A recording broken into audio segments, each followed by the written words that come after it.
Welcome to the Scaringi Law Lunch Break. This is your time of the day to learn a little bit about the law while you enjoy your lunch. Today we're continuing our discussion of the Judge Brett Kavanaugh confirmation to the United States Supreme Court, as that's because it's the biggest legal news story of the day. The FBI's supplemental investigation and report has been concluded and submitted to the U.S. Senate. The White House stated this morning this is the last addition to the most comprehensive review of a Supreme Court nominee in history. As part of its supplemental report, the FBI contacted 10 individuals and interviewed 9 of them. Starting this morning at 9 a.m., senators have been reading the report. First Senate Judiciary Committee Chairman Chuck Grassley, then Ranking Member Dianne Feinstein, followed by other senators. Senator Grassley just stated minutes ago, "There's nothing in it that we didn't already know. These uncorroborated accusations have been unequivocally and repeatedly rejected by Judge Kavanaugh, and neither the Senate Judiciary Committee nor the FBI could locate any third parties who can attest to any of the allegations. It's time to vote. I'll be voting to confirm Judge Kavanaugh." That was Chuck Grassley, the chairman of the Senate Judiciary Committee. The FBI report, however, will not be made public, but I'm sure details of it will be leaked, as they always seem to be.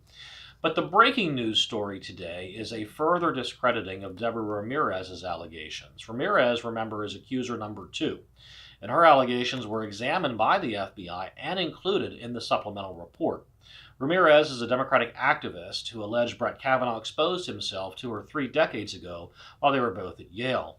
In the New Yorker story written by Ronan Farrow that first broke the Ramirez allegation, we were told that she was quite drunk that night and that for 35 years could not remember who exposed himself to her, at least until, number 1, Kavanaugh was nominated for the U.S. Supreme Court, and number 2, she sat down for 6 days with her lawyer, a Democratic politician, to refresh her memory.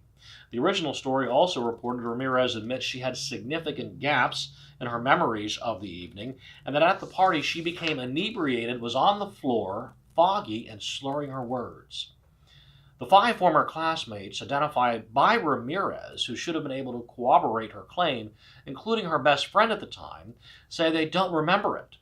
More than one says they don't believe Brett Kavanaugh would ever have done such a thing.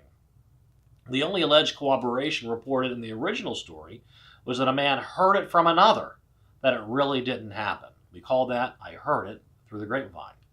Today, the New Yorker reports that man has now identified himself as Mr. Kenneth Appold, a professor at Princeton Theological Seminary, and that he's 100% certain that he was told by somebody else that Kavanaugh exposed himself to Ramirez when they were playing a drinking game, and that he was told this no more than 2 days after it happened. Now, the problem with Professor Appold's story is that the person who supposedly told Nichols about the incident has no memory of the incident. According to today's New Yorker, Appold said that he had not been able to get any response from that person, the person who told him about it, despite multiple attempts to do so. The New Yorker, however, was able to reach him, reached the classmate, and the classmate said he had no memory of the incident. So that's a wrap on the uncorroborated Ramirez claim. And with the latest discredit to the Ramirez allegation, on top of the multiple discredits to the Christine Blasey Ford allegation, the Senate's moving forward. Senate Majority Leader Mitch McConnell has scheduled a procedural vote on the nomination for tomorrow.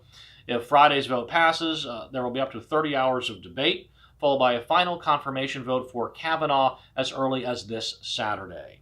We shall see how the 3 uncommitted Republicans, Jeff Flake of Arizona, Lisa Murkowski of Alaska, and Susan Collins of Maine, vote.